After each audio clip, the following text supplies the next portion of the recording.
ஒரு பாவம் செய்கின்றவன், 2 பாவம் செய்கின்றவன், 10 பாவம் செய்கின்றவன் எல்லாரையும் நாம் ஒரே கோட்டில் வைத்துவிட்டால் எப்படி? ஆண்டவர் அன்புள்ளவர், ஆண்டவர் இரக்கமுள்ளவர். அவரிடம் மன்னிப்பு கேட்டுவிட்டால் மோட்சம் உண்டு.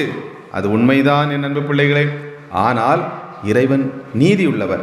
இதோ நாம் வாழ்நாள் முழுவதும் ஆலயம் வந்துவிட்டு ஒரு பாவம் 2 பாவம் என்று சொல்லி சிறு பாவங்கள் 2 செய்திருக்கிறோம். ஆனால் அருமையானவர்களே, வாழ்நாள் முழுவதும் ஆலயம் வராமல் எல்லா பாவங்களையும் செய்துவிட்டு கடைசியிலே அவன் வயதான போது ஆண்டவரே என்று சொல்லி வருகிறான் என்று வைத்துக்கொள்வோம். ஆம், இருவரையும் எப்படி வாழ்நாள் முழுவதும் பல பாவங்கள், கொலை பாவங்கள், குற்ற பாவங்கள் இருக்கிறது.